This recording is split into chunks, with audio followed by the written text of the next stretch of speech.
Welcome to the most must-listen-to podcast on the internet. I'm Strunk. I'm AJ. And I'm Pimple Ferdy this week. Why can't any of us stop laughing? But that's actually like the second week in a row we've got it right. So good for us. Yeah, we got a flow going. Tonight we're gonna talk. We're gonna lead off with AEW and then go into NXT and then lastly Raw, so we can do our Money in the Bank predictions. By the way, I'm predicting a perfect 6-0 for me. This week, all 6 matches. I mean, they're all pretty predictable. So Shut up. So. I'm gonna go 6-0, and that's that. You also said Braun wasn't gonna win at WrestleMania. Can you answer this? And Braun shouldn't have won. But we're not gonna go there. So, let's talk about WWE mid-card. I mean AEW. On Wednesday night. What did you guys think of the show overall this week? Well, I'm sad we're going first on this one because I actually thought NXT was so overhyped and sucked this week. So I hate you. I was waiting for you to say that because that show was terrible. The women's match was terrible, and the main event was match was amazing. It was atrocious. Listen, the finish is what it was. I'm Io Shirai hasn't been pinned or submitted in over a year. Where's my phone? She's the most protected female in the entire company. She should be. She's amazing. I've been saying that, but I didn't think the match was that great. I did. I thought it was phenomenal, and I also thought Killer Cross's entrance it was. I'll wait and get to that there. I thought AEW's main event was better than all the matches on NXT. I didn't like seeing Kenny Omega in jeans. If he could never wear jeans. Yeah, I'm with you.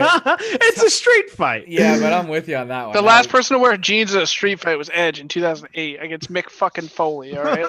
Listen, AEW had a pretty good show. This is the first week in a long time where I fully watched start to finish all 3 shows. And AEW show was pretty good. I just have that terrible taste on my mouth from. If you go back and listen to previous episodes, how I don't want to see WWE talent at the top of their fucking card, and main eventing their next pay-per-view is WWE talent yet again. But didn't we agree that the dudes who got released? Yeah, but don't we agree the dudes who were released aren't WWE guys? Like they're just Brody Lee is definitely Brody Lee's WWE. Yeah, I'm sorry. And so is John Moxley, obviously. Yeah. Granted, they both had an indie career before the WWE. It's still, I mean, they were there long enough to say they were WWE. So they had a match in CZW to main event one of their pay-per-views, and at the end of the match, the crowd was chanting, "We want refunds," and this is bullshit. That's how bad the match was. Also, they fought at. Look at you looking shit up. I like this. They also had a match at Extreme Rules like 4 years ago. Mid-card match, no title on the line, just them two versus each other for no reason, and it was god-awful. So don't expect anything from this. John Moxley only has good matches like 3 times a year. So yeah, when people can carry him. Well, and they involve hardcore. Like they're not. They're brawls. Matches. Yeah, they're brawls. Yeah, but that's the thing. Like he doesn't have normal matches. He has gimmick matches. But I think we all agreed last week this is where they're gonna go. Who else was gonna fight him? I mean, at least I'm pretty sure that's what I was saying. That Brody Lee makes this logical sense. Yeah, it has to be, but I'm just mad that they're doing it. Maybe they have a plan. Hopefully they have a plan. Like, like all these WWE matches, like eventually they're gonna like Jack Swagger blew. That's why it was a TV match, right, though. Right. What I'm saying is like eventually somebody's gonna come up from the AEW mid card and be like, I'm gonna show you that all these guys who came over here aren't worth their weight in shit. Yeah. Hopefully this is all part of the plan. Like Moxley isn't exciting to watch, so eventually you need to put somebody who's exciting to watch, or the best or your biggest match of the night is gonna suck. The Jericho Moxley match works so well because of the build. Sure. There's no build to this, so it's just awkward. Well, and there was still the newness of Moxley showing up. Like we obviously Jericho was already there, and there was the rumors of Moxley, but then there was the rumors like, oh, there's no way in hell that's gonna happen. And there was very much excitement behind that. Plus, again, live crowds make AEW way different than non-live crowds. We've discussed that. I agree. I would tell you with NXT, I actually think NXT would have benefited much from a live crowd 100%. This week, and I don't think it would have been for me. I don't think it would have been as boring to watch because we've gone to NXT and we know how amazing those crowds are. It makes the show. So. Yeah, like they have that old woman who goes every week. She passed away. What? Really? Yeah. And COVID-19? Angel Garza. No. This was right before all this went down. Angel Garza actually paid for the funeral. That's awful. So, yeah. That's so sad. Oh man. Well, yeah, the son is always with her. He posted on Twitter about it, and it was discussed and stuff. But the WWE definitely did a lot for them. So, R.I.P. Yeah, old lady. Yep. But anyway, let's cover one thing that this show, you could tell this show's commentary sucks. And you know what? I'm glad you brought that up. So bad without Jericho there, and it just stands out like a sore thumb. Jesus Christ, fix commentary, please. I thought JR had its moments, but overall was terrible yet again. But yeah, I think you're right. That's the first thing when I was watching the show, and I was like, man, I miss Jericho. I miss Jericho. And I don't think you could replace anybody with Jericho, just to be honest. No. I mean, eventually they're going to have Taz.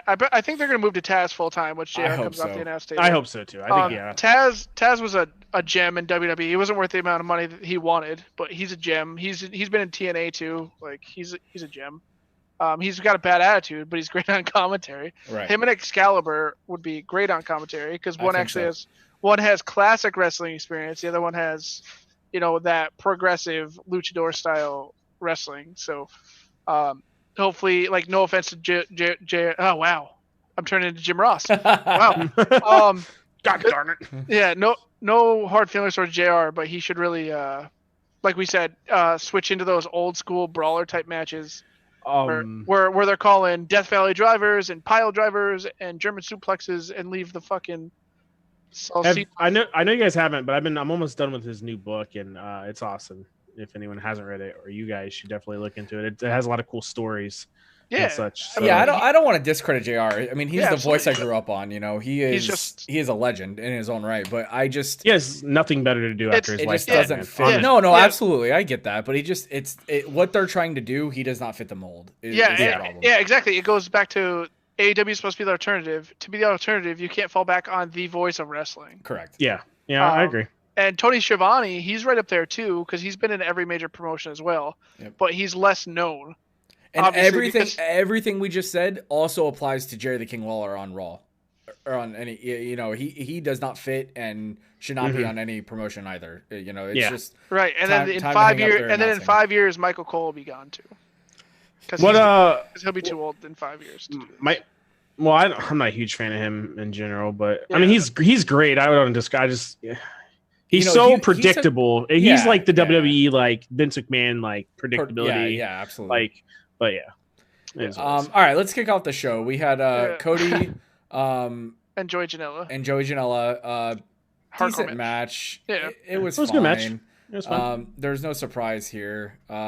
Except the Joey Janela's botches and how terrible you can tell he is. Well, he hasn't wrestled in fucking 2 months. Yeah, it's been pretty bad. I mean, he was pretty vocal about his usage in AEW. He left at one point. They had to bring him back. Like he was. That's what I'm saying. Out. He's been pretty vocal about his usage. But he doesn't have anywhere. Like nobody else will sign him.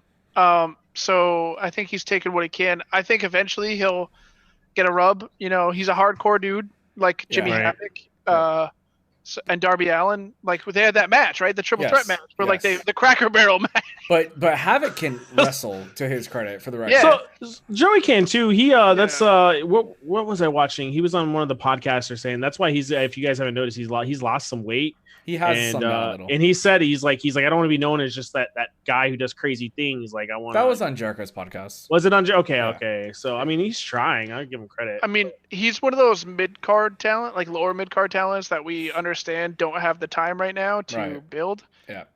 So I'm not a huge fan of his look. I don't know. Yeah, I think he's like he looks like dirty. Yeah. Thank you. He looks like dirty. Yeah, he's the word. He's bad boy Joey Janela. He's a 1980s drug addict. Like that's what he's supposed to look like. Like Moxley, you would think would have that dirty look, but like Moxley kind of just carries it like he's a badass. Joey Janela looks like he's dirty. Like but there's a difference. Right. Joey Janela looks like he just rolled out of a party bus. Yeah. John Moxley looks like he's done beating his wife. Yeah. I wouldn't go that far, but I mean, not Renee. I'm not saying in real life. I'm saying like if you saw John Moxley come out of his house at noon on a Friday, looking the way he looks, like walking, like you'd be like, that dude just beat something. Like I don't know if it's his kid, his dog, his wife. Like something's dead inside that house. Go ahead. Oh, go ahead. I was gonna say the only thing about this match in particular is, and then it goes for the other match too. We'll get to is like, man, too much offense on both like Janela. Yeah, like Cody I know he's about to get agree. destroyed by Lance Archer. Like why is he struggling against a 5'8", 150-pound dude right now? Yeah, can we all agree that Cody should stop doing the springboard cutter? Why you don't like it? I don't think anybody should be doing that move. I think it's one of the worst looking moves in professional wrestling. It is just Cena couldn't pull it off, and Cody sure as hell can't pull it off. It just looks bad. Looks better in other matches, but this match was sloppy in general. I thought as well. But you could definitely tell that because they just moved back to live that they didn't have time to go over it as much. You could tell as well, for sure. Yeah, for sure. I mean, granted, they have dailies, like they're using Daly's place as like their hub right now. But you can definitely tell that they didn't have a chance to rehearse or anything like that. Like WWE, they have all week because they own their building. Also, why are they introducing Cody as the number one contender for the AEW title? Because he's been. No, he's number one ranked man. No, they said number one contender. They said number one contender. But that's because he's number one ranked. Like he's still the. It doesn't. It's irrelevant for him. I think that's going to be a bigger storyline long term. I'm just assuming though. I mean, Lance Archer's going to squash that bitch anyway. Relevant to the end of the match, Cody does get up and shake Janela's hand before they exit. Yeah. I mean, Joey Janela, he's playing the supporting act to Cody Rhodes' dominance right now, and eventually Cody's going to get squashed by Lance Archer. And if he doesn't get squashed by Lance Archer and wins that match, we know that that's bullshit. That's not going to happen. I don't think it's going to be a squash, though. I do think it's going to be a back and forth. We haven't, when it comes to two actual names in AEW that doesn't involve like a one-off appearance of a talent, we haven't seen very many squashes at all. Even when you that's think true. Even the squash matches have some offense. Yeah. Right? So I don't think unless you're Wardlow. Yeah. Or what we have next with is Nyla Rose. We get a little recap of Nyla Rose coming back. This is good. And then they show Hikaru Shida as the number one contender for her belt. They also showed Britt Baker and Penelope Ford, which I thought was interesting. They showed. I think they showed their strong characters because people have been taking note to Penelope Ford since she's been with Kip Sabian. Rightfully so. This was like a re-entry back into the women's division. I think that's why they're highlighting. Plus the match next week, which is basically number one's contenders match. I think that's why they're kind of highlighting. Yeah, I mean, it was a great vignette, and I really liked it because, like, we've been talking for a while about how the women's division is great. Yep. But they don't have any spotlight. Mm-hmm. So honestly, I'd like to just see like a fatal 5-way come fucking double or nothing, and then Penelope Ford sneak out with that belt somehow. I would love it. I mean, absolutely, because like Penelope Ford, she hasn't. I don't think she's won an actual singles match. She's won tag team. She did a dark match when Ferdy and I were in DC. She's done a lot of dark matches, and I think she's been in one tag match. I think the problem right now is with them turning Brit, which I love, by the way. I love the heel Brit. They're really lacking in the face department for reputable names. Because even if you do put the belt on Penelope Ford, you know, I think that the biggest logical feud in their women's division involves a heel Britt Baker versus a babyface, an over babyface, and unfortunately, none of the Juicy wrestlers are the over babyface. Yeah, because they can't speak English. Right. So, not fluently. I think Chris Statlander would have been good, but I don't know that she fits that mold to where they're going to give her a title. Not yet. Right. But that's what I'm saying. Like Penelope Ford could steal it, and then she'd be like, "Well, you know, you might be a beast, and you might be a." You could have a heel versus heel scenario. Yeah, but not even that. Like people would cheer Penelope Ford. Yeah, exactly. Yeah. She's Penelope Ford, so like you can have an anti-hero. Like she can be a Moxley. When Moxley showed up, he was just beating the shit out of everybody. Yeah. And everybody loved it. Like Penelope Ford could be like, I might not be a role model and I might not be a beast, but I'm the fucking champion. Yeah. So get fucked. I think Nyla is not losing that belt anyways. I love Nyla. She's actually really good. Right, but nobody cares about Hikaru Shida, even though she's a great wrestler. She's amazing. Yeah. I know, but I'm saying if there's like a normal common fan watching. Yeah. Like they don't care about Hikaru Shida. They care about the blonde woman. Hikaru Shida is the same thing as the dentist. Rio. I mean, she's the same person in their eyes. Yeah. Except she's I think she's a way better wrestler than I agree. Rio, she's been around longer. But Penelope Ford would draw attention. Absolutely. Nyla Rose squashes Kenzie Page, who by the way is only 18 years old. Dude, she destroyed her with those 3 power bombs. Yeah, like they were just it was pretty ugly. You couldn't even have I couldn't have felt worse for a human being. Kenzie Page is signed. She is signed. Yeah, she is, and she's 18, so good for them. They're like, hey, do you want to get beat up by this half man? Nah. Anyways, so then we get a Velveteen Dream's like, that's my spot. So then we get a couple MJF promos. There's no denying that he's just phenomenal. Was this the one with the terrible green screen? I'm sorry, I know they had with the city. Yeah, yeah. No, this is the terrible hotel room. Yeah. The hotel room. Okay, Yeah, okay. Yeah. And he says that 24-year-old kid has more talent in his pinky than you have in your whole body. Dude, he's oh man, he's the best, bro. He's making his return next week. Allegedly, he was supposed to make his return this week too. He's supposed to come back next week. Well, he was on the show this week, but he was. Sean Spears needs to grow his facial hair back ASAP. Because Jesus Christ, he looks. He doesn't look as heely. He doesn't. I won't say it, but also, why are they going back with Sean Spears and Cody already? Like, I think they're just circling back to it. I don't know. They didn't say there was a match or anything. I'm just curious. So he talks about him in this at ring promo where Shivani sounds like he has COVID. By the way, Shivani sounded like shit. And then also they had a cutaway promo later on with him like talking shit about Dustin and Cody. Yeah, I mean, we'll see. I don't honestly, know. I think when Cody loses, I think the only logical thing is a team with Dustin. And I mean, that's what they're going to do for a while because there's no other place to put him. He lost the world championship. He lost the TNT title. He can't wrestle for the women's. But I like Strunk's idea a little bit better. I think you mentioned this last week, Strunk, is he's on a slippery slope, right? I could see him losing, kind of like going, what the fuck? I'm losing constantly. I can't win anything. I can't win. And then he joined Sean Spears. No, I don't think he joins him, but then Sean Spears circles back and beats him, and then he continues to lose and builds up to this. And then he snaps and then builds himself back up to that. But Spears is still looking for a tag partner. So if Cody snaps, that's true. Spears could be like, hey man. I mean, either way, Spears being with MJF at all, I don't see them circling back to that. Well, I don't think they're with each other. I think they're just cohabitating as heels. Well, they're just bad guys. Yeah, like AEW, like wrestling. AEW does a lot of things differently. Like in WWE, you'll never see two heels just like shooting the shit. Right. Like Jericho and MJF in that promo, which was phenomenal. Are you talking about it like last year? Oh. You want to know who the big city it is? Yeah, I want to know who the big city it is. Cody Rhodes. So like AEW addresses that and puts them together to communicate, which is awesome. Yeah. But I think either way this shakes out, either Cody's going to the tag division.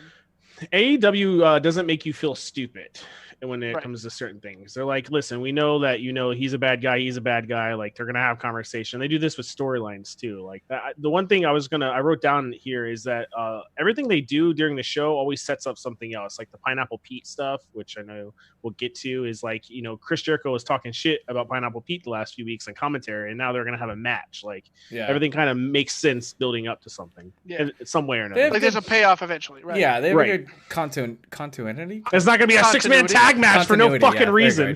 Continuity, yeah. It's a tag match, player. You got yourself a tag team match against the Undertaker. At the end of this, the only thing that really came out of this, at the end of this, Tony announced that MJF will face Jungle Boy at Double or Nothing. Sorry. So Jungle Boy and MJF, that's a decent win for MJF. Again, MJF endorses actually for in-ring action is perfectly fine with me. He's a boring worker, but he gets the job done.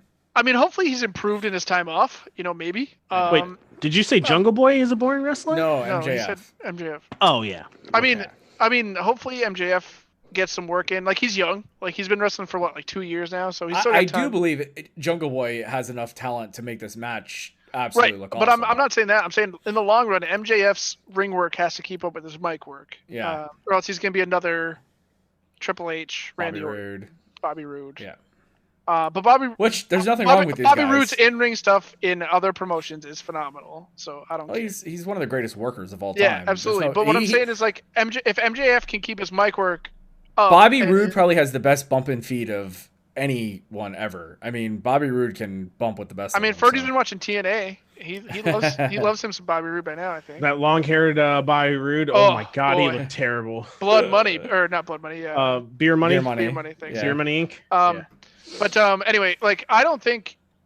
I'm just saying in the long run, MJF he needs slightly better ring work and just needs to maintain his mic work. And I agree. He'll be all right. He will be Jungle Boy in under 10 minutes. Actually, it depends on how many matches they've slotted, but I'm going to say over 10. I'm going to say over 10 because Jungle Boy is he's a talent, man. They really like him. I think even Tony Kong's came out and said this one. I think more importantly, what this leads to, whether it's before or after Double or Nothing, I don't know, but it's probably gonna be after. But it's gonna lead to Wardlow and Luchasaurus matches, which I'm okay with. So yeah. I wonder if Wardlow can throw Luchasaurus like he does everybody else. By the way, they start making us wear masks at work. And so I was like, yeah, I know. It's terrible. Anyways, so the first thing I thought of is AEW just came out with the masks. Yeah. But they're all sold out. I wanted to get the Luchasaurus one, and I wanted to get the drive up to Jacksonville. Go to Davies. Hey, Ferdy, I have these clips, these S clips that make them like 10 times more comfortable to wear. I'll get you one. You should because putting around my ears are like burning. They're like S clips that someone dropped off for Teresa. We have like 30 of them, so I'll bring you one. They're plastic. They last forever, but they prevent that. So can you just use like a carabiner? You could, but these things probably are wouldn't made be for very masks. Yeah. I mean, I've been wearing a mask for the past month, so get fucked. John Moxley. I can't believe I don't understand how we didn't predict somebody was going to interfere in this match. I mean, I don't think we talked enough about this match to matter. Here's the real question: is why did a 42-year-old man look like he didn't break a sweat, and John Moxley looked like he was about to die 5 minutes? That's like conditioning, bro. Because Frankie Kazarian's been doing this for 20 years. That's conditioning right there. Well, that's the difference of Frankie Kazarian getting in the ring every single week and Moxley's not. I mean, that they say within 2 weeks you lose your cardio. Like, I mean, Kazarian's still doing tag matches. Yeah, like you remember the Jericho Moxley match? Like Jericho was less winded than Moxley was. And Jericho's 50 years old. Yeah.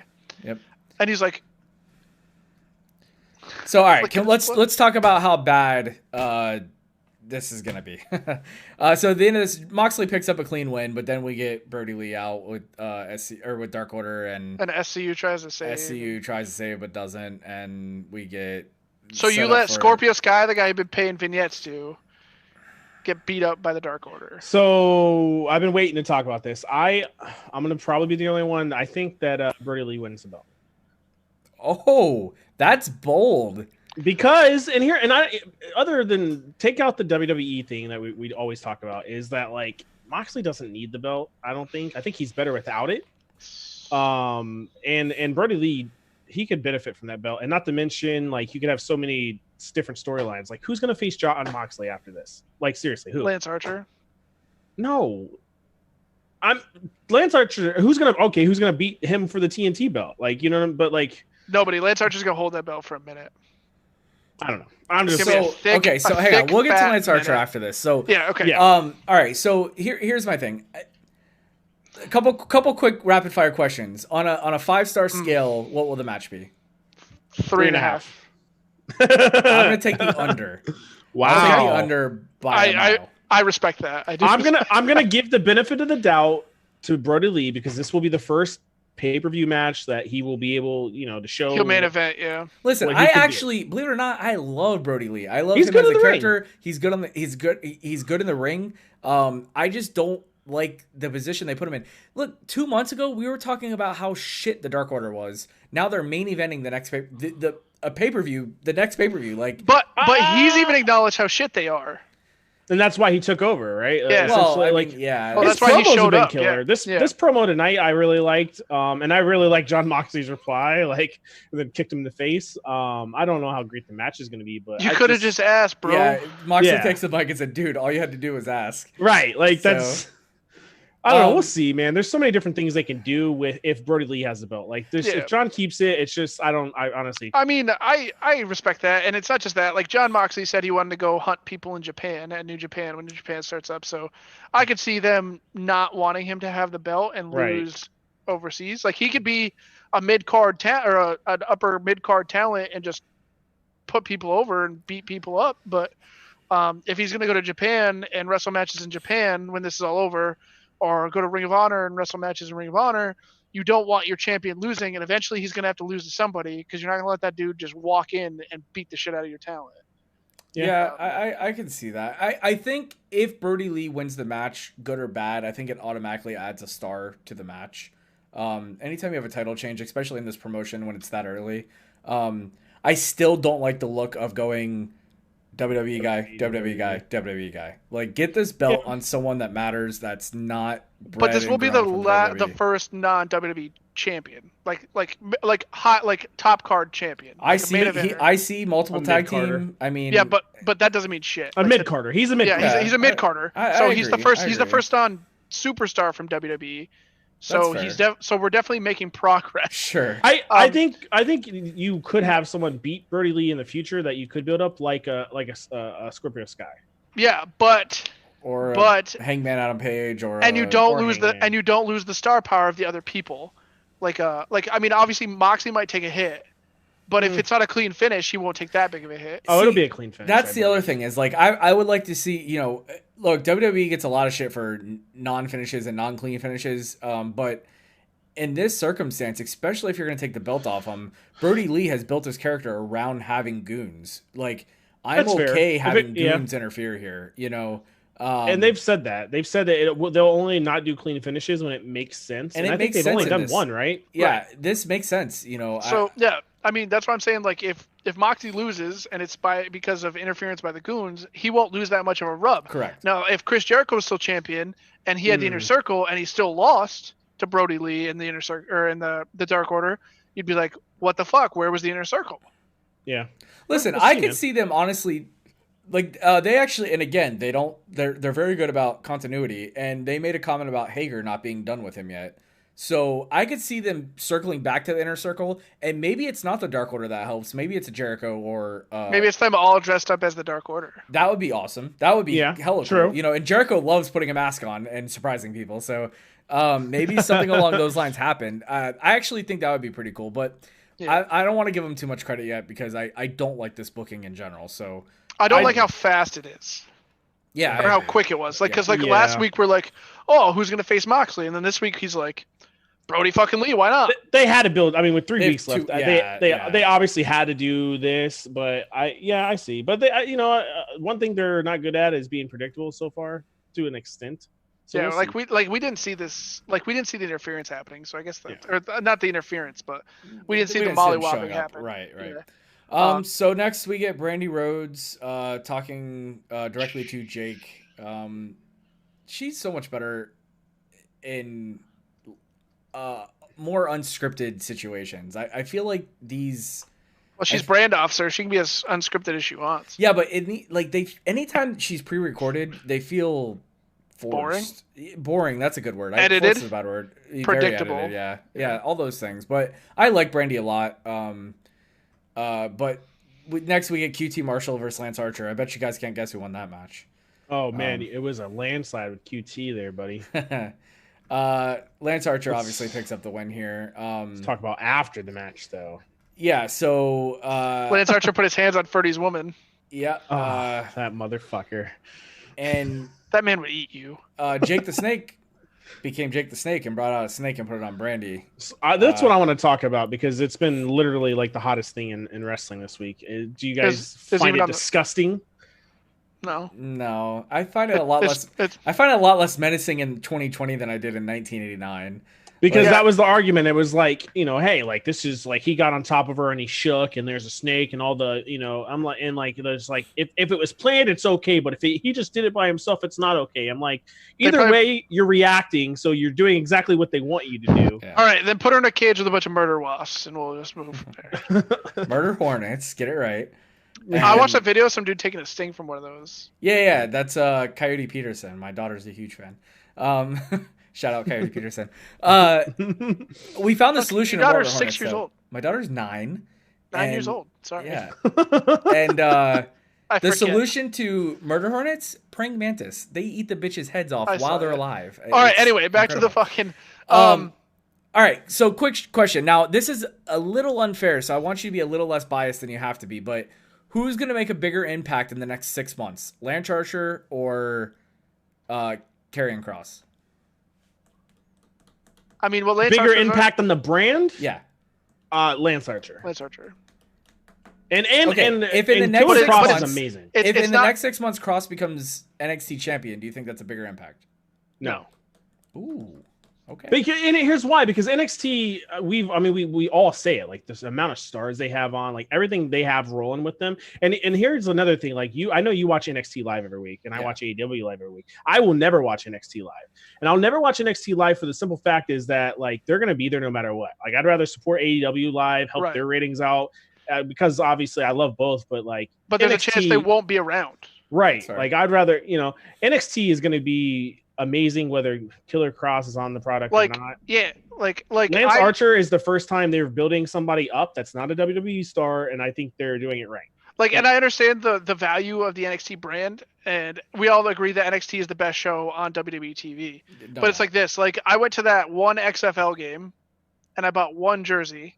Well, it's not even a jersey; it's a thermal shirt. I have it hanging on my wall, and now the XFL's out of business.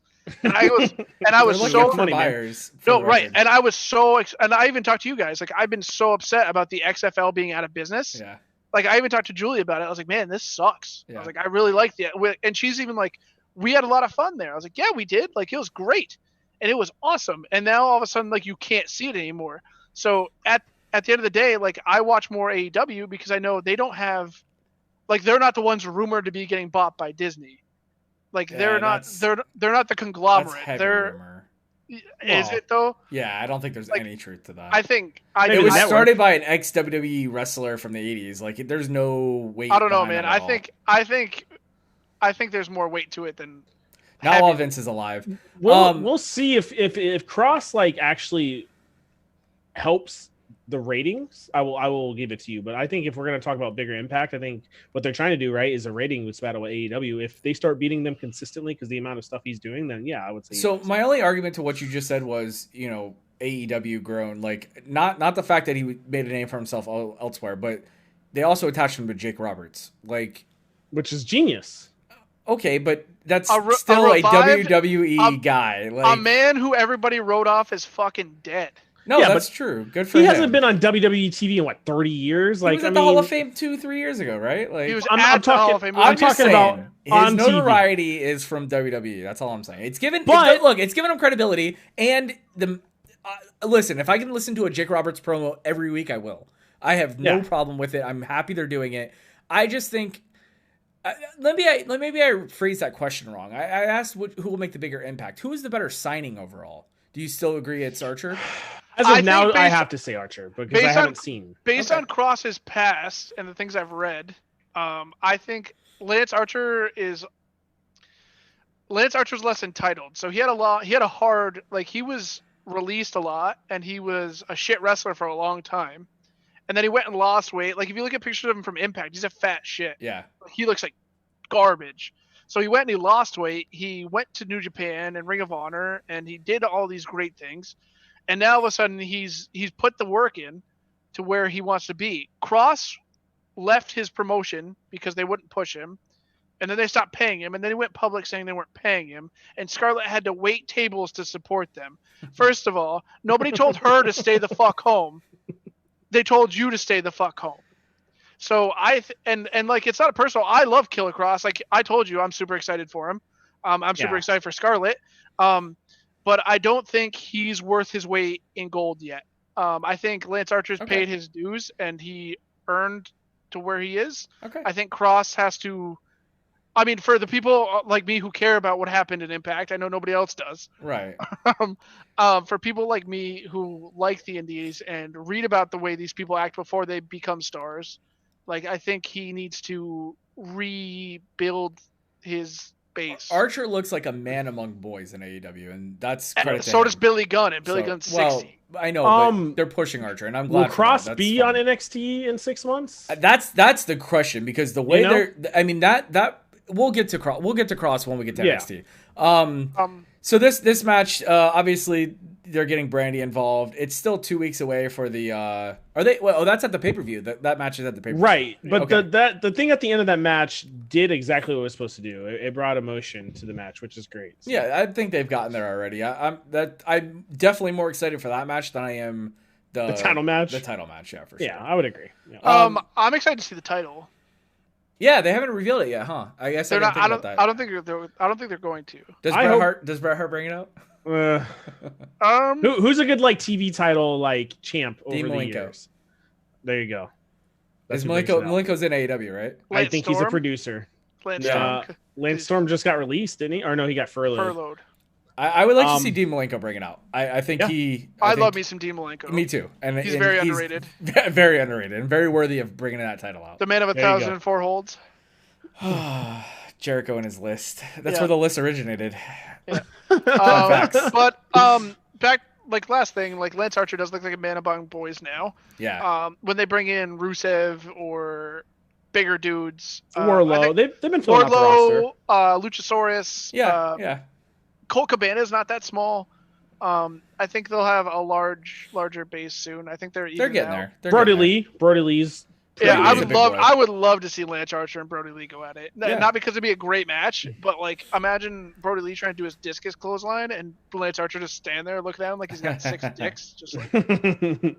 But I mean, Lance Archer has less competition to make an impact than Killian Cross does too. Yep. All right, so we get a preview for next week's show, which I'll give them their due and run it down real quick. MJF in action. Brody Lee versus Christopher Daniels. Whoopee. Jurassic Express versus Best Friends. We've seen it, but it's still a fun match. An interview with Jake Roberts. Sign me up. I'm in. And then Sheeta versus Ford versus Baker versus Statlander. They don't say it's a number 1 contender match, but we kind of feel like it is, right?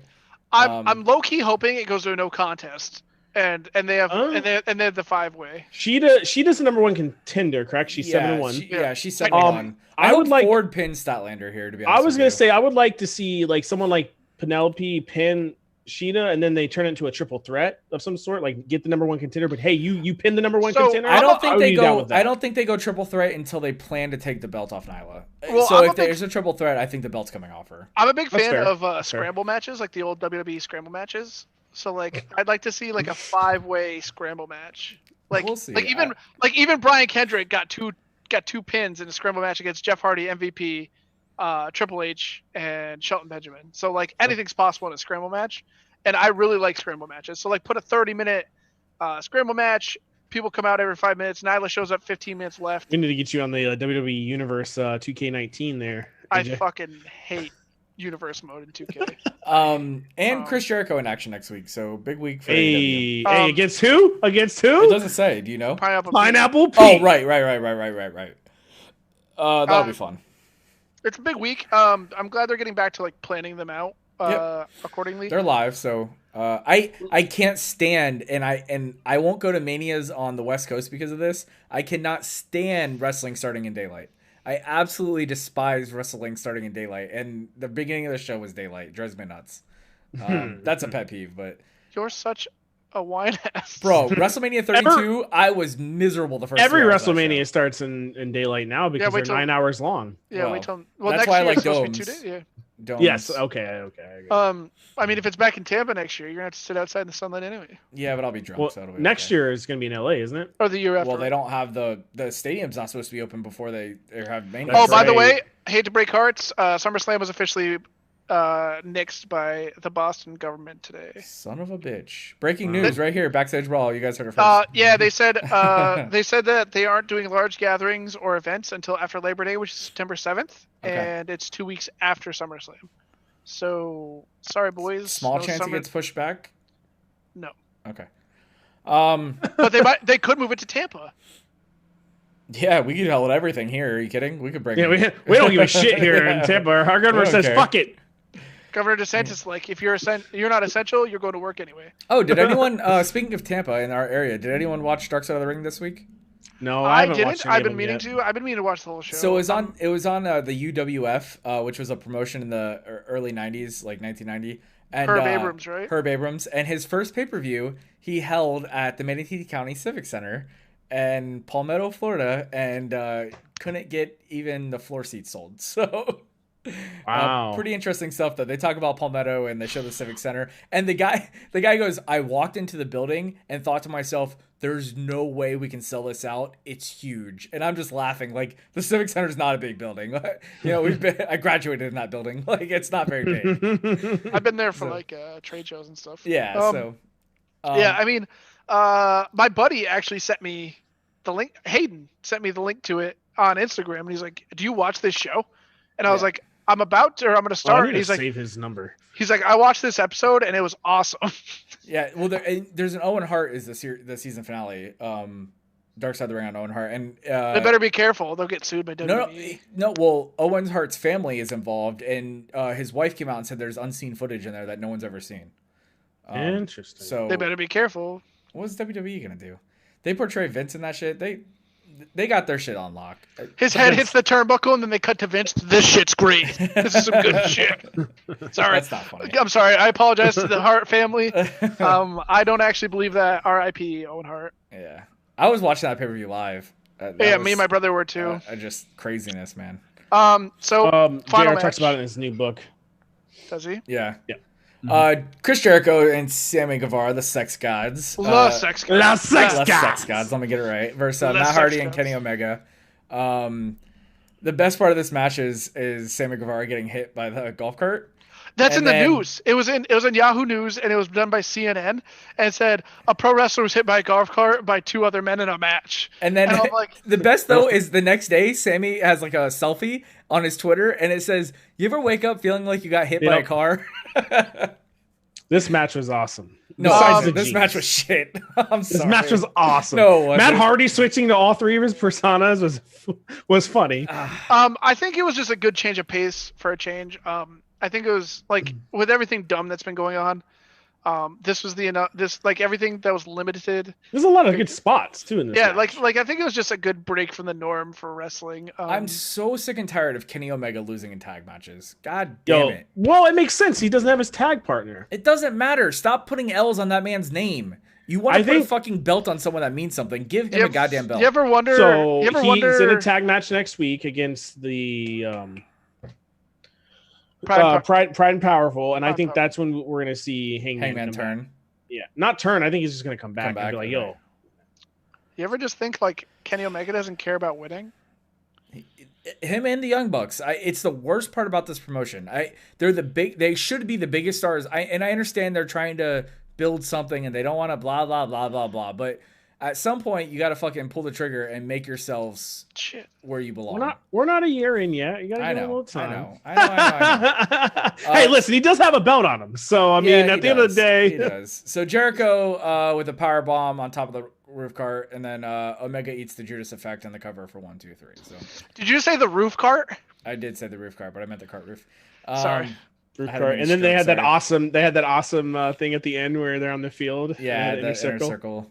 And Guevara looks just like he's fucking wrecked in that too. It looks great. I love that guy so much. He's a good kid. Yeah, he's the best. He's a great wrestler. He's got a great future. I was just thinking to myself, you know how like Shawn Michaels just shaved his head for the first time? Yeah. I can't wait till the Young Bucks are like 50 and they have to shave their fucking heads. Dude. They're gonna look like children at the age of 50. Just anyway. I do think AEW is missing a lot of star power right now. It was cool seeing. I still can't. I cringe watching Matt Hardy wrestle. Like the man looks like he's in so much pain just walking. But he does, yeah. Because he walks like this. Yeah, that's why matches like this are good for him. You know, he had his few spots and yada yada yada. He had the Matt Hardy spots. Like he did a body slam through. He can't do the leg drop anymore, so he did a splash through the tables, and he changed personas, and he gets to have fun. There's two really old men in this match that didn't need to be in this match. It could have been Kenny and Hangman versus Hager and Sammy. Yeah. Obviously, it's not. I don't know why. I mean, Hangman has some hesitation. Maybe he's autoimmune deficient. Nobody knows much about Hangman Page. But I don't think, like, we go back to saying Jericho and Hardy are pushing the talent. But Sammy's already a star. Kenny's a star. I don't know if Sammy's a star yet, but Kenny next to MJF is the biggest. Sammy, Darby, and MJF are the three biggest rising stars in that company. No, rising, yeah, no, I agree. I don't think he can be on himself yet, but he's definitely getting to that point. I mean, he got a match against Cody Rhodes in their first episode ever. Him versus Chris Jericho in the future when they eventually break up, I think will be great. Sammy's going to be a giant babyface. Number one merch seller babyface. No question about it. He's gonna start doing that panda bullshit again. Something we didn't get to talk about yet is AEW was fined $10,000 for the cut for the blading. Yeah, for the match with. Well, it wasn't necessarily blading. It was the barbed wire stuff. Right. It was purposely lacerations. So they were fined for the match with Jericho and Omega. No, Moxley and Omega. Or Moxley. I'm sorry, Moxley and Omega. Tony Khan probably said, "I don't give a shit." It was $10,000, but it's Tony Khan's like, I got that money from finding that dude who called me out on Twitter. So, so that was AEW. Not a bad show this week by any means. Yeah, I mean, like we said, they need more stars. They're getting there. It's still not as bad as Impact. So, Impact's about to sign some talent, I think. So, yeah, I mean, I did send you guys the screenshots from that Moose segment. I think they're gonna move away from the Impact thing and move more back towards the TNA thing. As they should. Yeah, I mean, we've been watching some old TNA, and it's pretty great. It's been pretty good. AEW show again, I thought was amazing. I just have fun watching the shows without any crowds. Yeah. That's what I'll say. I think they put on just better no crowd shows, and it just is more entertaining to watch for the 2 hours. I think the thing we look forward to is fans actually going to their shows now. Yeah. Like all the fans who missed out on the opportunity to go will buy more tickets to the shows now. Like they're having problems selling out shows. And they didn't care. They're like, oh, well, we're doing 7,000, 8,000 seats. Yeah, they were doing more than they expected anyway. Exactly. I think they'll see an increase in tickets once this is all over. Like, once it's safe to go to live events and stuff, I think. What'd you guys think about? I mean, because there's a lot of criticism, too, especially in this match. If you saw, like, you saw some kids with their a dad. I'm assuming it would be some executives or something. Yeah. There were a little bit of fans at this show, and people were giving them shit for it. You saw like the two kids with their dad when they were by the stadium and stuff. So I think in a few weeks we'll start seeing the 25% rule. I think we'll start seeing a little bit of fans. I mean, they only fill stadiums 25% anyway. Yeah. Which that's not even a dig. That's right. Better than what they expected, right? That's the 7,000, 8,000. You go to Raymond James. They'll never go to Raymond James, but they can go to the stadium where the Jaguars play every week. They own that stadium. They could say, hey, guys, AEW here every week. For the next 8 weeks. Do you want to buy tickets in advance? You can buy 8 tickets, $300, $400. I'm not gonna lie, I'd probably buy them. Yeah, $50 a night, $50 a Wednesday to go to AEW Live. Like you'd fucking jump right on that. Yeah, that'd be cool. That's like me texting you earlier about season tickets for the Bucks for last night.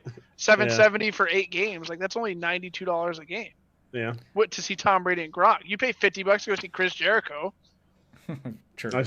I pay more to. We paid more than that to go to. Yeah, exactly. We paid what? Like we spent like $1,000 in our trip to DC, maybe. Yeah. So, but overall, yeah, not a bad night. I mean, we'll get there. Yep, I agree. I still love it. I like Lance Archer's look so far. He hasn't gotten back to being a fat piece of shit yet. So I guess we'll see. Yeah, we'll see what happens. NXT. We get Morello and Beth Phoenix back, which I thought was. I never realized how much I admired or how much NXT relies on Morello to carry it through. He's the best, bro. Like a Jericho. Yeah, he's the best. He's the best commentator in the business. I agree. Yeah, exactly. Like I don't watch a lot of NXT, but like we went and saw that show that we were live, and I was like, "This is great because I'm live," and you could hear you that. Heard him. Yeah, you hear Mama Mia. Yeah, Mama Mia. Yeah, exactly. When we went to New Orleans and we went to the NXT and I rewatched it because by the way, the NXT New Orleans still probably my favorite, probably just because I went. But sure, man, watching it back, like God, I almost wish I could be there and listen to him at the same time live. So when I went to Mania 28. They sold these little single earpiece headsets that connected to an FM station, and it piped in the commentary live. They were $15. Oh, that's and so you had awesome. live commentary while watching WrestleMania. So during WrestleMania 28, I got to hear all the commentary. Me and my dad. All the commentary in our ears while the whole show was going. The fact that they do that for every show just blows my fucking mind. They would sell they had like 45,000 and they sold out in a minute. Like you had to get absolutely. Not to mention at this point you could just sell it on an app. Like everyone already has their headpieces. You know what I'm saying? It's mind blowing to me that they don't. Yeah, do like you don't even have to connect to Wi-Fi or anything. You just download you can enable the FM receiver in your phone. Yeah, That's a fucking phenomenal idea. I don't know. Great idea, boys. Let's get the business plan together. When we went to WrestleMania 34, I was hoping that they were gonna have that, and they didn't. Like even just imagine that during like football games and shit. Like yeah, it's so just great. Like you listen to Tony Romo call shit on your fucking. I can listen to Tony Romo call every football game. Like that's what's cool about the XFL is you could just like listen to everything. Like they'd go in the review box with the Xbox controller. Yeah. But anyway. So we kick off NXT with Gargano versus Dijakovic, which I was a little surprised to see this match, bro. They're burying this dude already. Yeah, they are. Gargano gets a win here. A little bit of help from his girl. They're going with the whole scared. I can't beat anybody. My girl's gonna help. Heal. Yeah. I get what they're doing, but I don't know why I don't know why they're burying Dijakovic. I thought he was up and coming, and I thought they were gonna do more with him. So. Welcome to Shelton Benjamin land, Djokovic. Yeah, exactly. And then we get a little promo with Timothy Thatcher and Matt Riddle, the future heel Matt Riddle, and they're gonna challenge for the tag team titles next week. I think we might get the return of. I think there might be some dissension there, and we see Pete Dunne next week. Yeah. I think that's gonna be the turn. I think Matt Riddle's turning. That's fucking line. I forgot what I was gonna say because God damn it, bro! So outrageous. So outrageous. What do you guys think of them having like a title match every night in NXT? I feel like every week we have like 1 or 2 title matches. It feels like. Well, they're trying to push those ratings, boy. Well, the fact that we missed a takeover, I think, says a lot. Yeah, that's true. And I'm okay with them having title matches. Like it's. What I don't know I'd rather them be there than not defended. Well, yeah. I mean, what we haven't even thought about yet is like with all these takeovers, like they're great, but if their titles can be defended at WrestleMania, why wouldn't they be defended? Well, we've only had one title defended at one NXT title ever, and it was the women's. That's still good enough to be defended. Well, Triple H did come out and say that he did like the 2-night show idea, and I could see them having NXT titles split if that happens, just get less filler crap on matches on Raw and SmackDown. So I would be okay with that. Yeah. So I mean, but anyway, like moving on, like we'll see what happens. I don't mind the titles being defended. I think I don't either, but like it's just.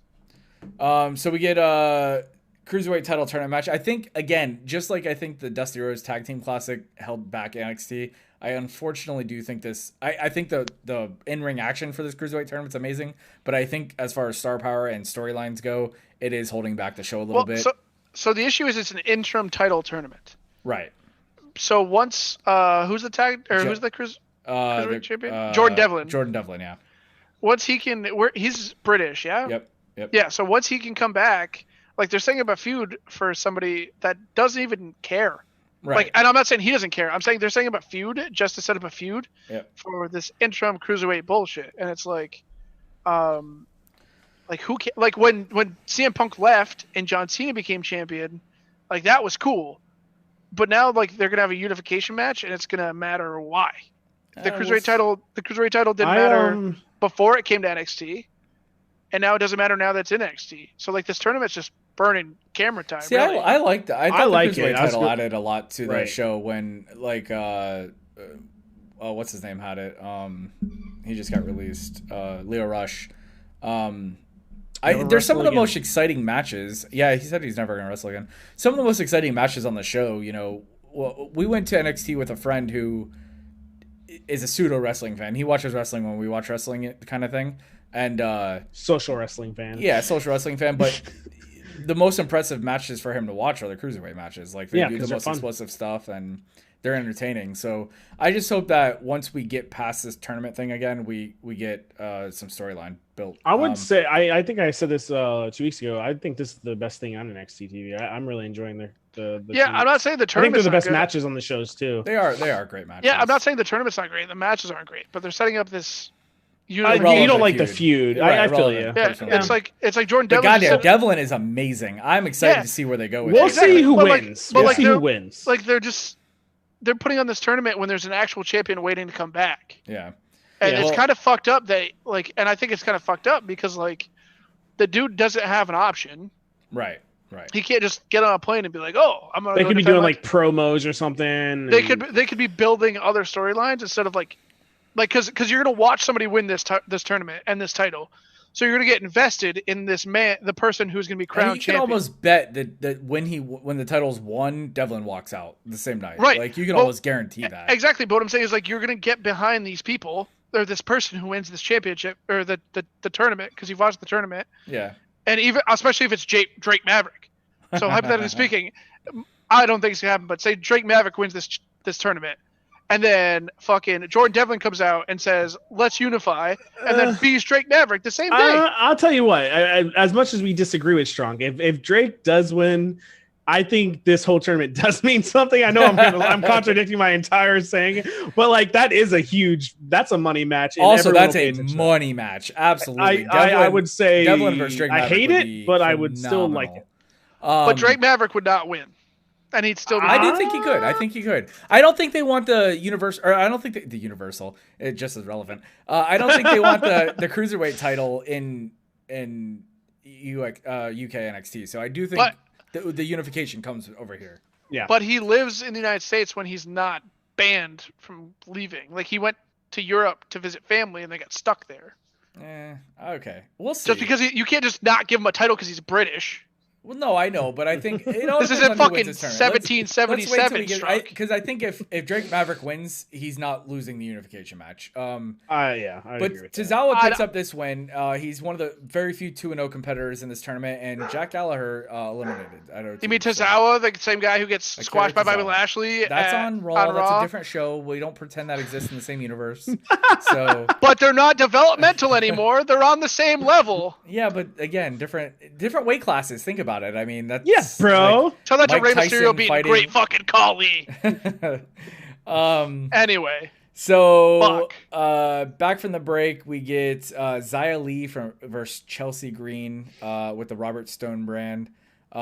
Chelsea Green picks up the win here. Xia Li's fucked up Chelsea multiple times. We were there in person when she broke her nose. I feel like that was Aaliyah. That was Aaliyah who got her nose broken. Oh right, and Aaliyah interferes in this match. That's what it was. And Aaliyah comes out and Xia Li hits her hard off the ropes. You saw that kick, bro? Yeah. Oh my God. Xia Li legitimately doesn't like her. I was gonna say, do you guys follow her? I follow her on Instagram, and she's always constantly doing like workout things and stuff. She's Aaliyah awesome.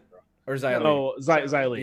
Yeah, she's really cool. Awesome. She's very charismatic, but she's Chinese, so they're never going to give her enough to show that. So do we think like Robert Stone's just building up a brothel? A female, yes, because Aaliyah's definitely joining them after the end of this match. Aaliyah's sitting on the rope. Robert Stone helps her up, and she kind of walks away, but you can see Robert Stone eyeballing her, and I think this is great. I think this is really cool. Chelsea Green, god awful. Yeah. God awful Chelsea Green. I'm sorry. Like, she can be a charismatic, she can be great on the mic, but dear Lord, does she need ring work? Holy shit. Yeah, she's great. She was great. In fact, like her promos in Impact were really great because she was playing the crazy woman. I forget her name off the top of my head. She's great. You'll see it in like 10 days when he finishes Impact. But she did great. It's just she's like Zack Ryder had all the ring talent in that couple. Yeah, there's no doubt about it. And now it's going somewhere else. Yeah. Matt Cardone. What's the harem? That's the word I'm looking for. Robert Stone and his harem. Yeah, I like it. It's so different. It hasn't been done yet. So it's funny is Robbie E's a great wrestler. I know. I've heard that. And he's just living. No, like he's had a lot of surgeries and stuff. Like he did the Titan Games with The Rock. And then after, like, he fucked himself up in the Titan Games, I think, or he was fucked up before or after they taped it. And he's like, yeah, I don't know when I'm going to get back to 100%. So they're just letting him run around with Chelsea Green, just letting her wrestle. That's pretty cool. Speaking of Titan Games, one of the AEW women talent is also going to be on Titan Games, the new one. Who is it? It's one of the ones that it's not on TV. What's her name? She's not really on TV. CJ Miles? No, she was NXT. Starts with a D, right? Yeah, it's Dasha Kuret. Okay, well, I'll look into this. I mean, it's kind of cool. Hannah Teeter, hometown. She's from Vermont, so cool. I don't know what she's gonna do with the sledgehammer. She's a snowboarder, but Hannah Teeter, you have all my support in the world. Make sure we at her when we post this, Ferdy. At Hannah Teeter, Vermont born and raised. I need the Twitter information. We get a little Hannah Teeter. We get a little Velveteen Dream promo. Does it have underage women in it? Does it have underage women in it? Listen, speculative. His Twitter got hacked. Enzo was too, and so was Rich Swann. And Enzo was proven innocent, to be fair. So was Rich Swann, but he still got fired. Actually, he wasn't proven innocent. He was. There was enough evidence. There's a difference. He was not guilty. He was not proven guilty. Fair. I'll give him. I'll give him that. Rich Swann was found innocent, and he was still fired. You know why? Because he's not white, and Vince McMahon hates. All right, we're not going to. We can make another whole video on that. What I thought was awesome on the week, the entrance from Karrion Kross, I'm sorry, and Scarlett. And Cross-Eye. I'm gonna start calling her Cross-Eye with a K. One of the biggest knocks on this entrance from everybody. They loved it, minus the fact that Scarlett was lip syncing. You know that's actually her, right? Singing it. I didn't know that, which makes it so she replied to someone on Twitter and said that's actually her singing. I don't believe that. If she says it, I would believe it. I was watching it on the news thing. And while it did feel a tad bit cheesy, I was also completely into it. I bought it. The entrance is pretty badass. It was pretty badass. It was a great entrance. Her eyes are really crossed in the beginning. Like the picture I sent you guys where I was like showing you the haircuts. Yeah. Like if you look at it, that's why I called her Cross-Eye with a K, because she's just like standing there like. But overall, the one thing I didn't like is it featured her more than it featured him. No, I'm okay with that. Keep doing that. But it's his day. But it's his wrestling debut. So they're a duo in a sense. Right? Unlike Sean Spears, I think he needs to get rid of his facial hair. Sean Spears needs to get his back, and Karrion Kross needs to get rid of his because it doesn't fit the character. His entrance was. I hope nobody minds. I'm going to call him Killer Kross forever. Right, exactly. It looks like he's going with this Doomsday Saito. I wish they would stop saying Saito. Just call it the Doomsday. We know what it is, but the Saito just doesn't fit with the character and the call. Just call it a Doomsday. I'm a little frustrated that I kept saying Saito after it. But he squashed Leon Ruff. Coolest thing to come to NXT in a long time. Very cool. Very cool. I don't think they need to do this. Like he could have come out and challenge Keith Lee right off the bat for his title or something. They'll get there. But I don't think they necessarily need this squash match. I am excited he debuted. Yeah. Don't get me wrong, for all the fucking grief I give NXT and for all the objections I had to this and the shit talking I was doing about Scarlett and Taya Valkyrie. How scantily are they going to let her get in this? That's about it right there. Did you see what she was wearing? Yeah, but she's wore less if you go look at some of her stuff. I know. I'm just saying I was shocked when I saw what she was wearing. So she was wearing something really skimpy in Mexico.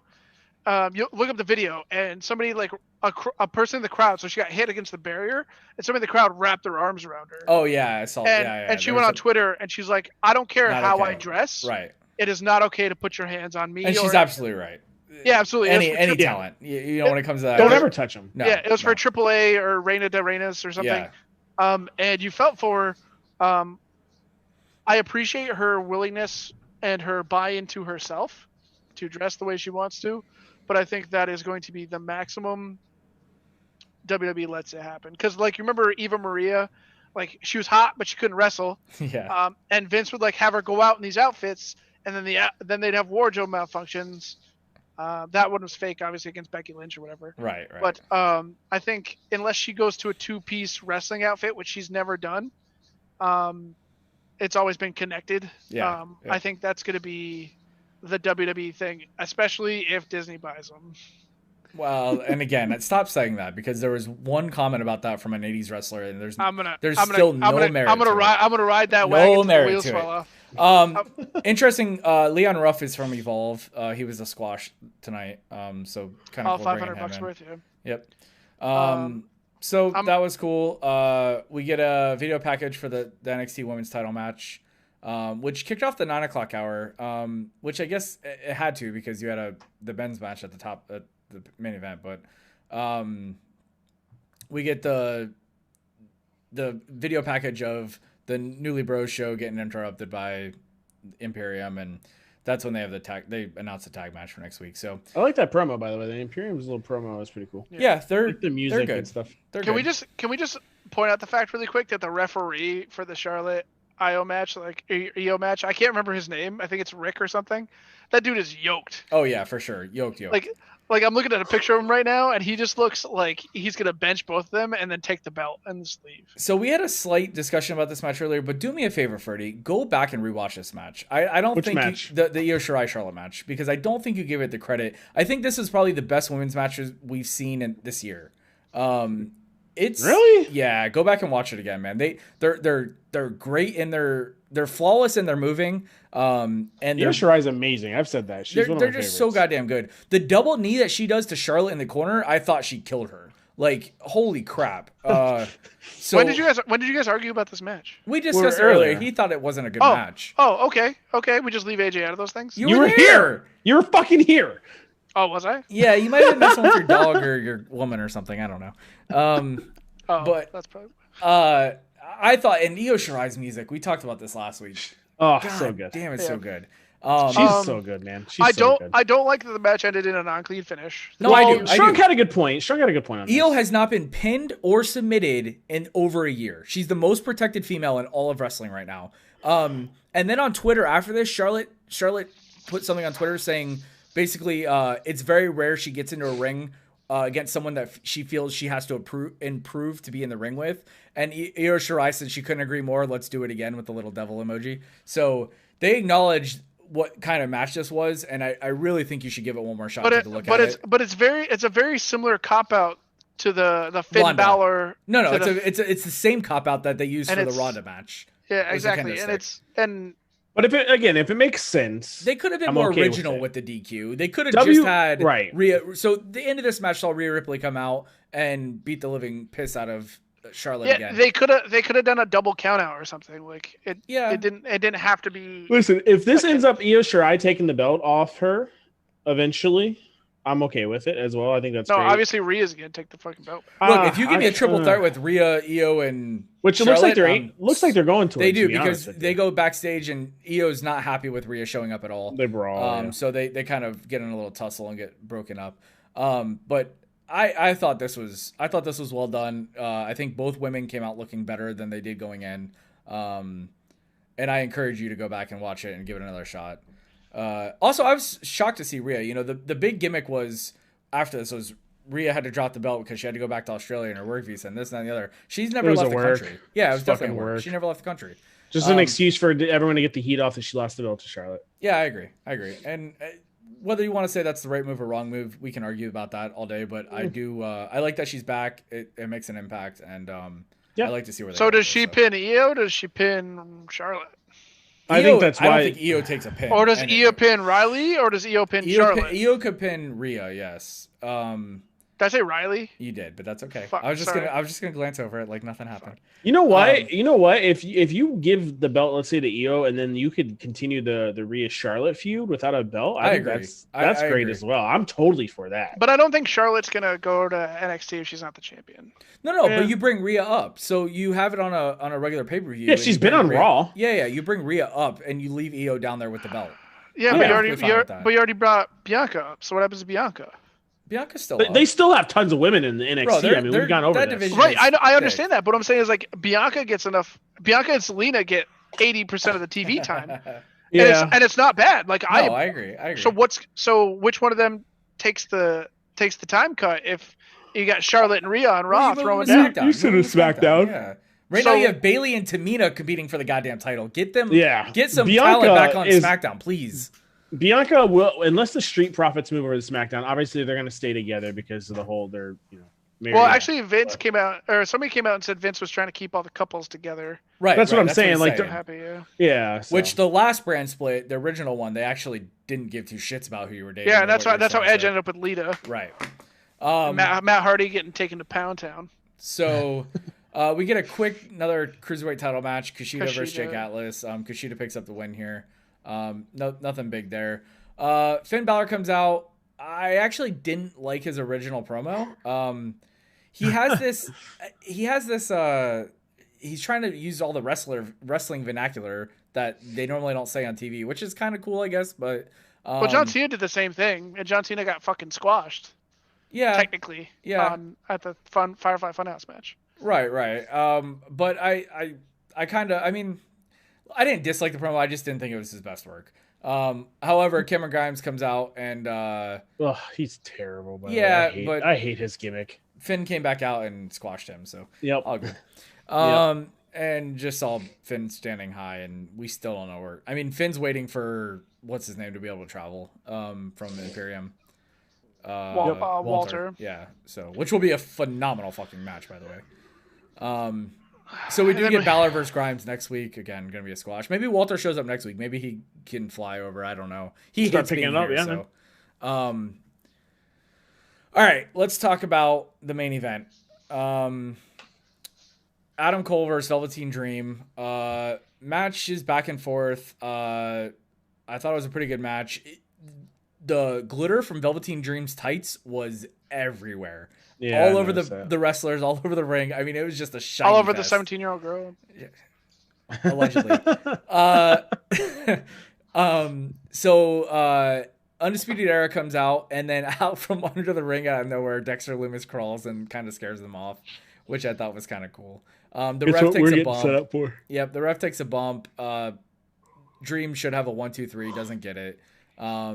Eventually turns around and gets kicked by Cole, and the ref rolls over and gives him the pin. Holds the belt tall. Still no Bobby Fish, Kyle O'Reilly to be seen. Which I don't know if he's hurt again or if he's out because of COVID. I'm not sure what's going on.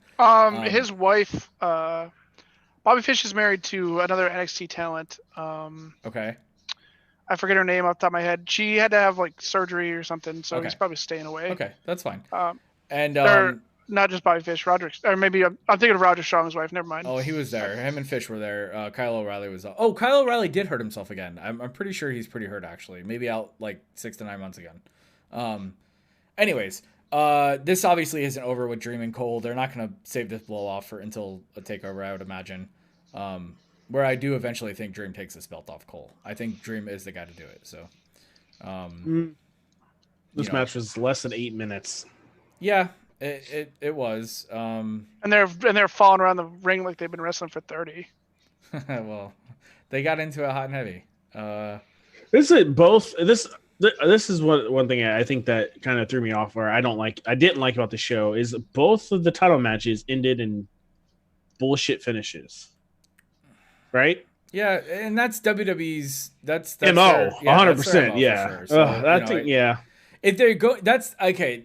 One argument you can make, if they're going to keep having title matches, you got to stop having screwy finishes. Yeah. Otherwise, what's the point of watching them? So, like, on one hand, it's pretty cool that they're building title matches to the shows. On the other hand, you have to stop screwy finishes, because then they mean nothing, and we're just going to ignore them until a pay-per-view. So, overall, real quick, AEW won in the ratings again, right? Yeah, yep. But the more interesting fact is that the main event on AEW drew double the amount of the main event on NXT, which I found pretty interesting considering. Yeah, I would actually, I'll give the nod of the overall show to AEW this week, believe it or not. But I do think the best thing on both shows was the Charlotte match, Charlotte Io Shirai match. So. I think overall AEW put on a better product this week. I think them being back live is actually benefiting them. And I do think they had a better overall entertaining show and storyline building show. The storylines really didn't go anywhere without Rhea coming back. There wasn't really anything advancing on this could be a NXT. Start. Finn's back, Rhea's back. Yeah. Maybe we get Walter next week. Right. So, but I do think Io Shirai versus Charlotte Flair was the best thing on both shows. So I will say that. What are your thoughts, AJ? What are your thoughts, AJ? You're thinking hard over there. I was actually doing the spreadsheet for the predictions. But I honestly didn't watch NXT. I never watched. I watched the clips. I watched the recaps. I thought AEW was a letdown for the most part. I did, because we're trying to build towards a pay-per-view, and obviously the ratings say that they're more popular, but. Like the quality matches were better in NXT for what I watched. Yeah. I did watch all of AEW, but it was a struggle. It's not because they're not good. We're trying to build towards a pay-per-view, and the things I'm looking for aren't happening. like NXT is going to be WWE product every day. Right. So the things that we're looking for in AEW, building towards one of your big 4 pay-per-views, isn't happening right now. Like women's matches, like obviously they built to that for next week, so I hope next week's better. Pay-per-view matches with Hangman and Kenny Omega, because you have to defend all these titles, and Kenny Omega is getting thrown around in a match with Jericho and stuff, which is fine because it's going to build the blood and guts. So if that match is going to be at the pay-per-view, that's fine. But question real quick, do you think they put blood and guts on the pay-per-view now? No, they can't. No, they have none to do of that those Jericho's in a match with Matt Hardy singles match. Is that confirmed? I don't know what's confirmed. I don't think it is, man. That's I don't not think any of the people have matches yet. That's the only reason. Matt Hardy. So the confirmed matches for the pay-per-view are Dean Ambrose versus Brody Lee for the title, Cody versus Lance Archer for the title. His name is Cody. Cody was in the blood and guts match. Wow, they have Dean Ambrose listed on on the website. That's funny. They have that fucked up. On where? Wrestling Inc. I thought you were saying the AEW website. They have Dean Ambrose versus Brody Lee though, which is funny. Cody versus Lance Archer is confirmed. Jungle Boy versus MGF and the Casino ladder match. Which, by the way, I'm excited for. Yeah, that'll be fun. And hopefully Money in the Bank. Well, Rusev can't wrestle until like September, right? July 19th, I think. August, so it won't be Rusev, but that's unfortunate. No, it won't. That's funny though. I wonder if they caught that they have Dean Ambrose listed. Anyways, yeah, I agree with your sentiment on that, AJ. Though I really do. Yeah, I mean, like I'm not mad about it. Like we obviously knew there was gonna be growing pains moving forward, with AEW. Like we said, we're in the first year. If I'm looking that way, it's just because I'm doing the spreadsheet for the pay-per-view later on. But I mean, NXT has great quality matches every week. It's the cop-outs to the matches that piss me off. NXT, I know there's going to be pains. AEW, I know there's going to be growing pains. NXT, you have these great matches with these great talents, and you have cop-out finishes. Like, you want Velveteen Dream to be champion. Yes. I think he'd be a great champion. I also think Adam Cole and Undisputed Era should go to the main roster. Maybe not right now, but the tag team championships in fucking SmackDown are atrocious, and Raw they're atrocious. So but they're not going to help me if they move them. They're just going to fuck it up. They already have great tag teams on both of those shows. You know what I'm saying? Right, but you don't have like an Evolution size thing to take over the show. Like you have Undisputed Era that could take over all of SmackDown, and SmackDown will be legitimized for the first time in a long time. I don't know. I think we didn't even talk about this, but the podcast with the Revival talking about how they have all these great talents. Cash, whoever you want to call him, just rambles and rambles and rambles, and he's boring to listen to. Yeah, I mean, we run a 2-hour podcast every week, and we just ramble. Yeah, but. But did you listen to it? It's his voice. It's his voice. It's his voice. It's bad. I know what you're talking about. He's and he doesn't think he thinks about what he's saying when he's saying it, so it comes out he's like Jeff Gordon back in the day. He repeats himself a lot. He repeats himself, and then when he repeats himself, he rambles on about what he's repeating himself about. Listen, the Revival had a good point. Their argument was it wasn't about the money; it was about tag team wrestling. And look, they can say whatever they want. They're gone now.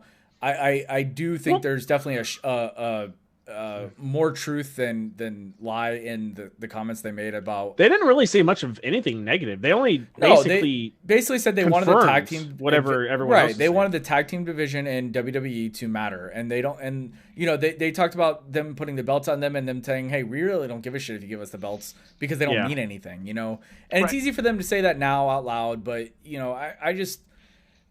can't disagree with them. I do think there's still great tag teams in WWE. I think the storylines for the tag teams in WWE is what's lacking. 100%. Speaking of tag teams, another Dark Side of the Ring that's coming up is the Road Warriors, which I'm super looking forward to also. But anyways, let's kick off Raw, and then let's get into our Money in the Bank predictions. Can we blow through Raw? Yeah, we can blow through Raw. Raw is terrible every week. Sorry. I did watch this Raw. We kicked off actually. with MVP, with the women in the ring that were supposed to have a triple threat that never happened last week. Can we talk about how Nyla's just sitting in that chair in the middle like an asshole? Yeah, that's Nyla, though. She is an asshole. Asuka stands tall at the end of the segment. Good. She deserves it. Yeah, even though she's never going to win again. She might win. I think we'll get there. So then we get the surprise of the night. If you don't read spoilers, AJ. Bobby Lashley.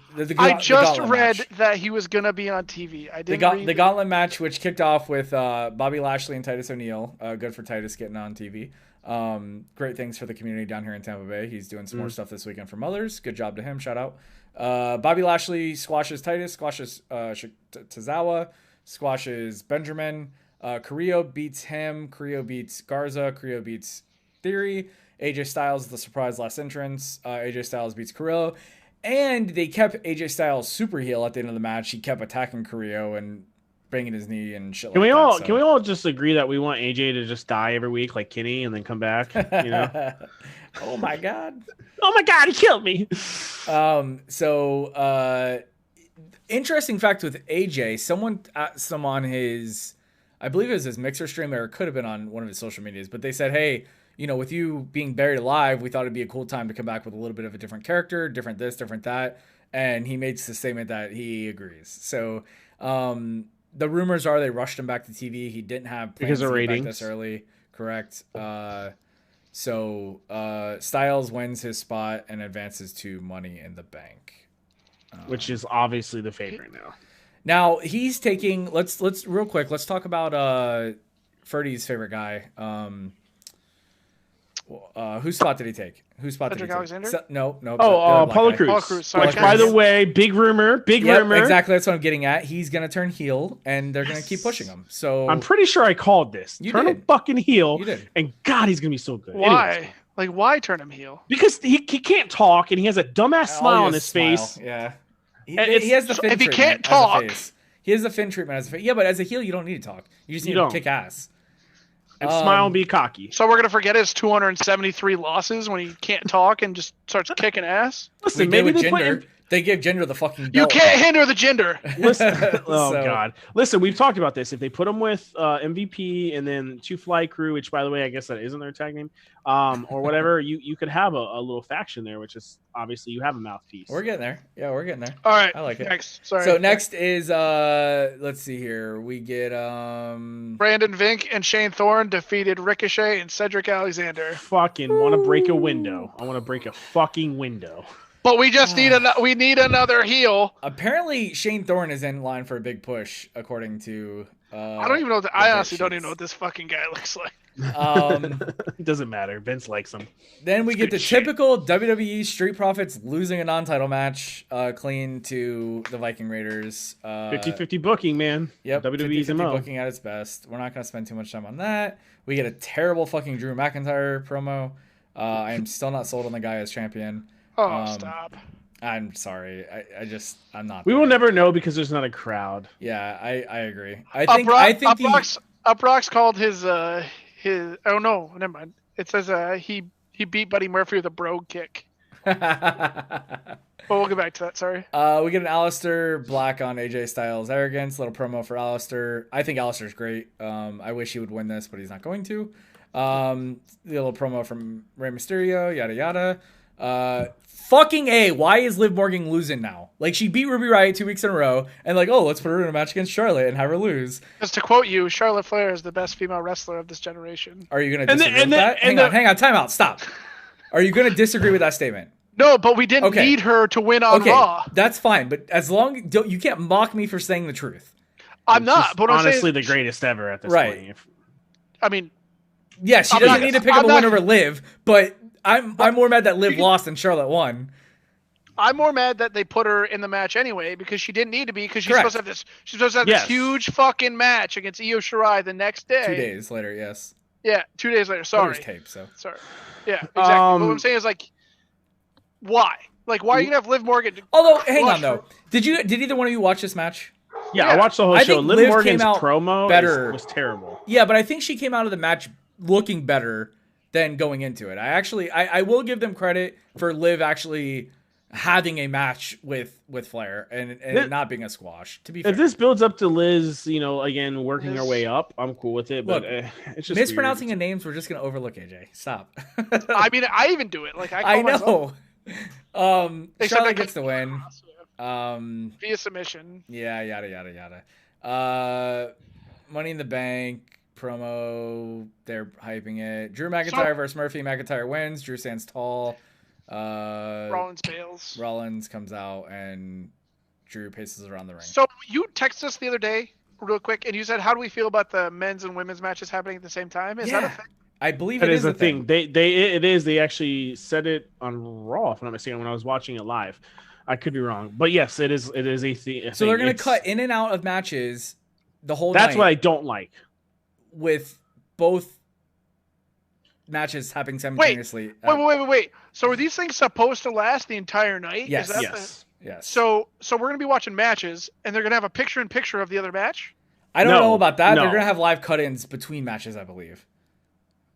You gotta remember, this whole thing was filmed, so they're either going to do that, or after every match, they're going to go back to it, and we'll have like a 5-minute segment. Yeah. Yep. And then they'll go, "Oh, let's continue on," or whatever. That I think this is going to be awesome, but I don't like the cut-in. There's a rumor that there's going to be a really big stunt. Yes, Otis is going to fall off the building. He's going to forget. He's going to forget who he is. He's not going to know who Mandy Rose is, and then we're going to get a marriage segment about 3 months from now where they're going to. I hope he does the worm and the building just falls. Well, they have a new headquarters coming, so they could technically demolish this one. Potentially, they said that they're going to hold off. Oh, it's on hold right now, yeah, because of everything. All right, let's do. I don't like that at all. Yeah, I have it up right now. I have the spreadsheet. Yeah, I got it. All right. So we got the men's Money in the Bank. Strunk. Who do you pick? AJ Styles. Whoa. Oh, sorry. We have Daniel Bryan versus Aleister Black versus Rey Mysterio. Yeah. Versus King Corgan versus Otis versus AJ. So AJ is obviously the favorite to win. You think AJ's gonna win? Who do you want to win? Aleister. And honestly, if AJ doesn't win, it's gonna be Corbin. But I want Aleister to win. I think AJ's gonna win. And if I had to pick a secondary, it'd be Corbin. Okay. AKA Daniel Bryan and Rey Mysterio and Otis have no shot at winning this match. I think Daniel Bryan should win this match, but I also do think AJ Styles win this match because it's pretty obvious. I mean, this is. I'd be shocked if anyone else wins this match because AJ was the last. AJ Styles having that briefcase is the automatic Drew McIntyre's not working switch. It's the button to say this doesn't work anymore. Take the belt off him. And not to mention, the heel's always going to win. I would be shocked if any face. Right, wins. him coming back, staying heel as much as he did, showed me that he could stay heel and get this. And I also do think, and this is fantasy booking by me, is you bring the Undertaker back at some point and have him cash in on the Undertaker. Please.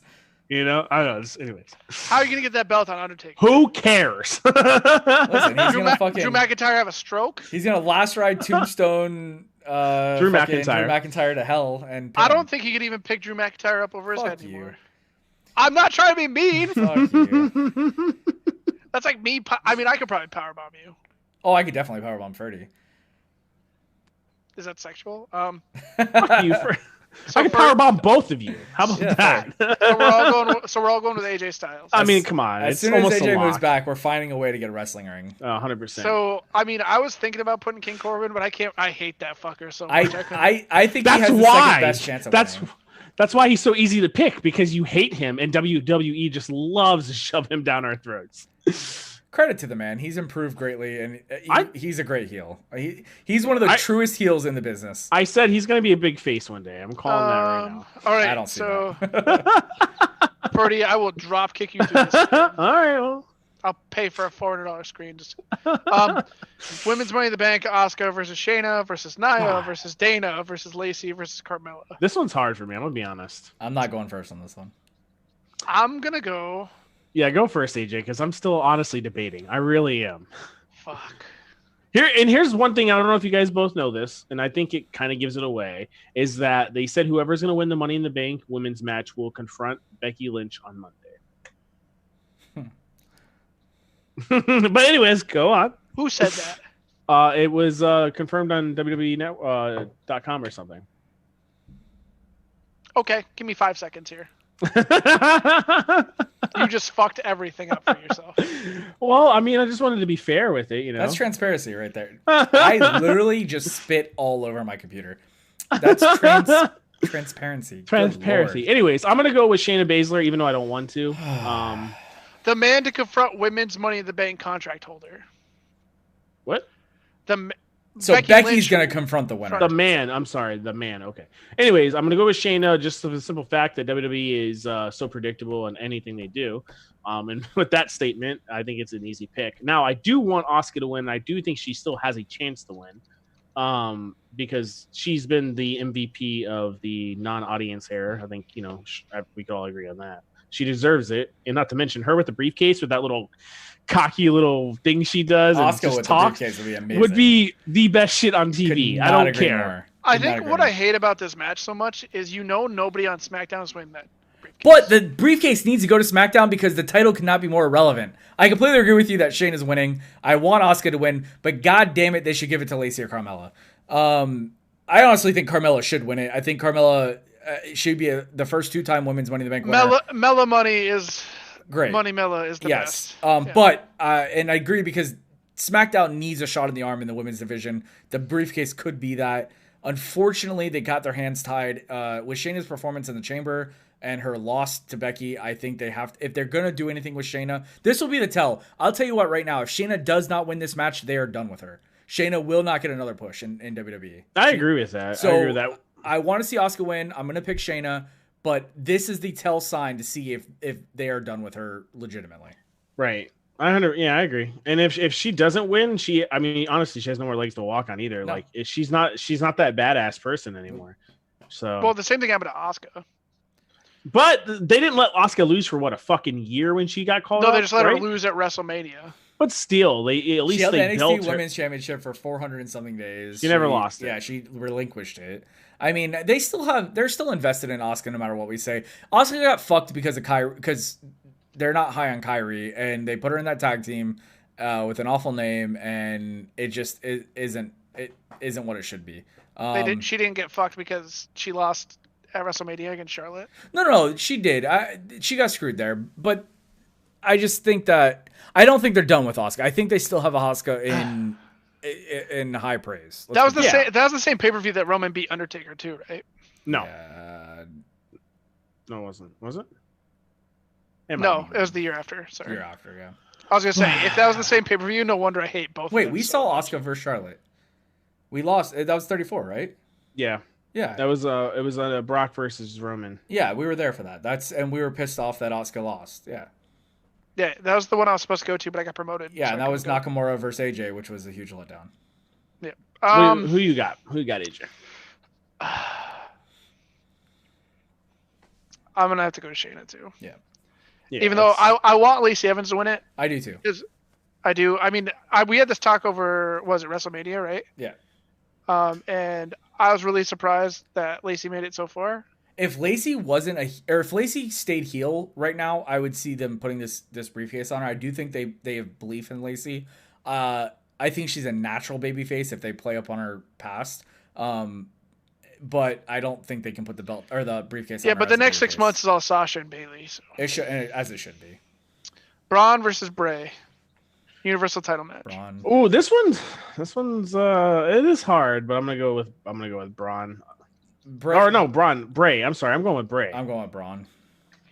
If Braun beats fucking Bray, oh my god, bro. You want a side bet on this? I got $10 if Braun wins. I no, because I think you can. But you already owe me. You already owe me $10, right? For the Gronk bet. Can you tell me how this happens? I have to look at my phone. I have all of our bets, AJ. I think we're even right now. Can you tell me how this happens? How does Braun beat the Fiend? He doesn't. He beats Bray Wyatt, and that's why it's Braun versus Bray and not Braun versus the Fiend. Oh, it is? Yes. Fuck. I'm gonna go. God, I'm gonna stick. You know what? Fuck. I'm gonna just stick on my pick. I'm gonna go with Bray. Okay, I got Braun. I don't give a fuck who. It's not because I don't like. It's not because I want Bray to have the belt back, but they're not taking it off Braun yet. Yeah, I'm just like there's gotta be one match where I'm hopeful, and that's gonna be because I was really debating Lacey and I sold out for Shayna. Yeah. Drew beats Seth, right? Braun has been terrible, by the way. I just want to let you guys know. No doubt, 100%. They're 2 years too late on Braun. I'm sorry. He's the least interesting thing on SmackDown every week. Can I just say I'm pretty over Otis and fucking Dolph, but we didn't bring this up, but Otis has a chance to win that belt, man. No, he doesn't. He has. Scotty Too Hottie never had a chance to win that belt, and neither does Otis. I'm sorry. They're great in their gimmicks, and that's about as far as they go. Can I just say real quick, this is the most title-loaded card since ever, like last Royal Rumble. And where's the IC? Who is the IC champion? Sami Zayn. Oh, you're right. Yeah, he's not on the card. Yes, he is. Yes, he is. It's him versus Drew Gulak. Oh, so we have 7 matches confirmed? 2, 4, 6, 8, 9. Jeff Hardy versus Sheamus too. Oh shit! See, okay. So I got some picks to do on the fly here. I only Or is have 6. Jeff Hardy versus Sheamus this week on SmackDown? Okay. Anyways, let's move on. What's the next match? It is Drew versus Seth. Drew. I mean, just not time for Seth yet. I mean, it's not time for Drew to lose it. Drew can't lose until he gets a real pop, and then I think he loses it quickly after. Yeah, Jeff Hardy's gonna be on SmackDown tonight, and then Sheamus is gonna challenge him. It's not confirmed yet, but we're gonna put it in here because. Okay. Bayley versus Tamina.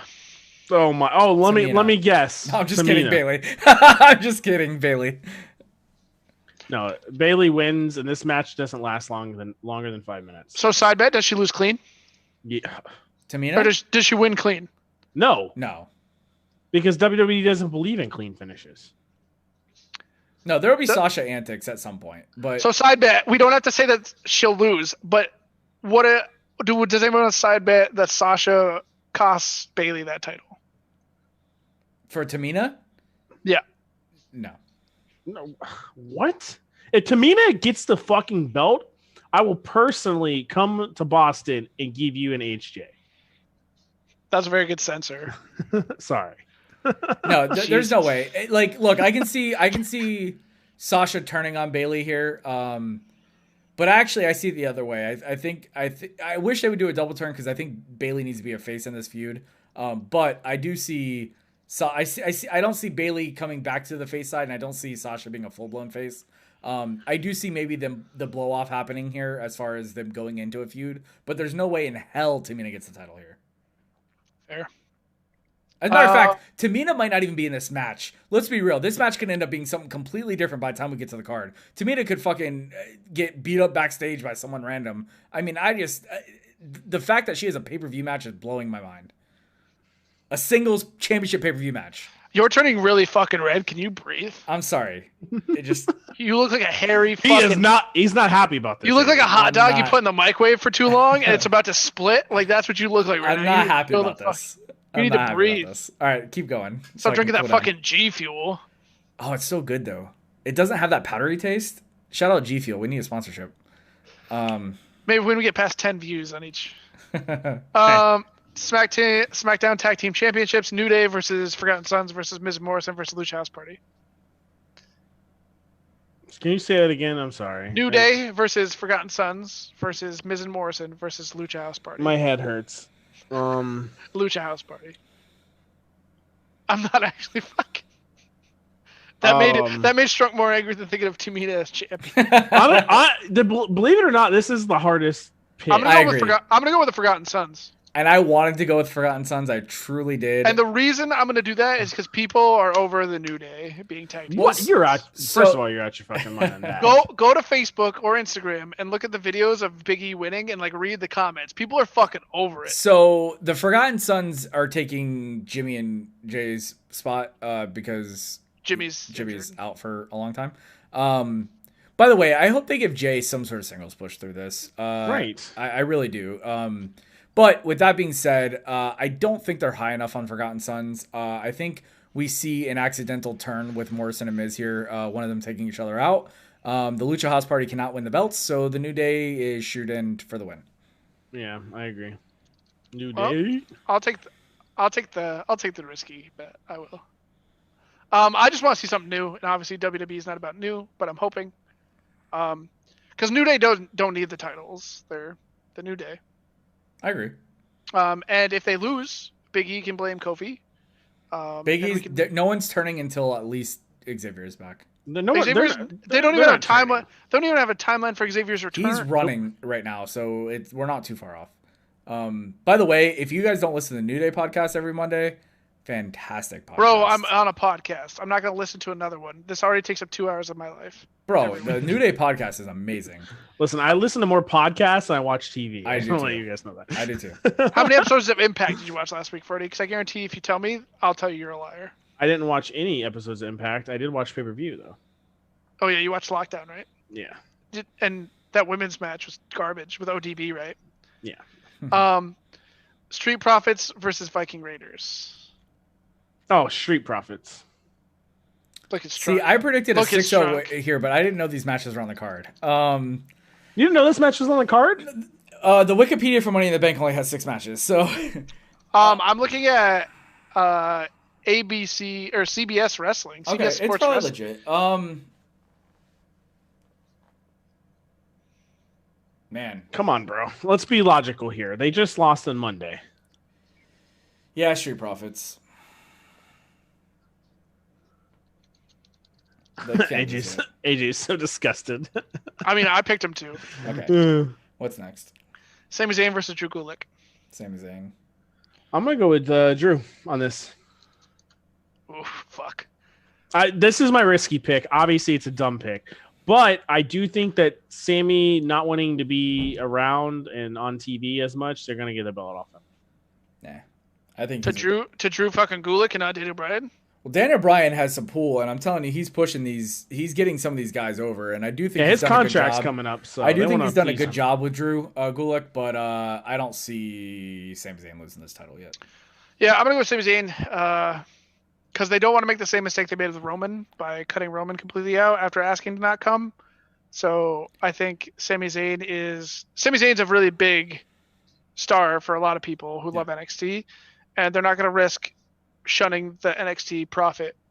I think Sami Zayn ends up losing that belt to someone in his little faction. I think they all slowly turn on him. And I think someone from that faction, hopefully Nakamura, takes the belt off him. And then we have Jeff Hardy versus Sheamus. Jeff Hardy. I'm Jeff Hardy. I'm going Jeff Hardy. I'm gonna go. I'm gonna say Jeff Hardy gets the win, but I'm gonna say this match ends in a DQ. God, I'm honestly torn on this because let's be honest, it could go either way. It could. But they've been saying they're going to push. The Jeff rumor Hardy. is Jeff Hardy's getting a push, because they want to keep him next year. Yep. Because his contract expires in like February.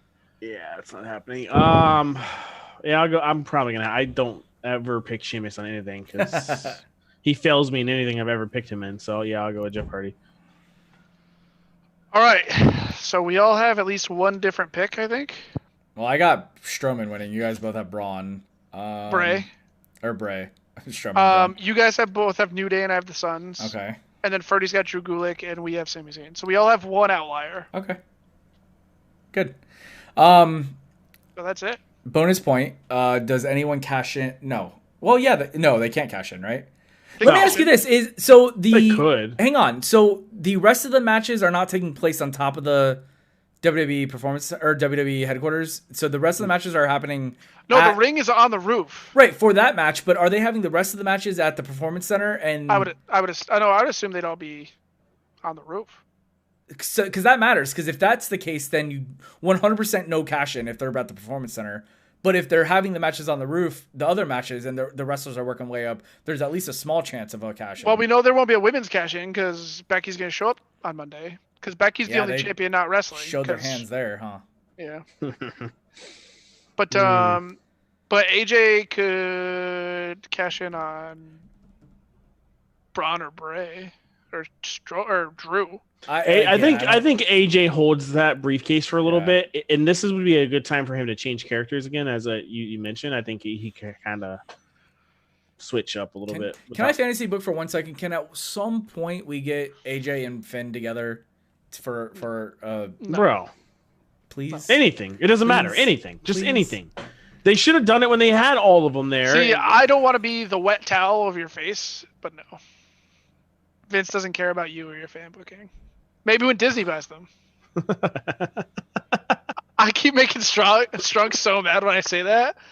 And it looked like he just turned into the Sith Lord over there. And I love it. The dims fucking light, bro, like without I promise, everything, bro. Until May is over, I'm going to ride that bitch till the wheels fall off.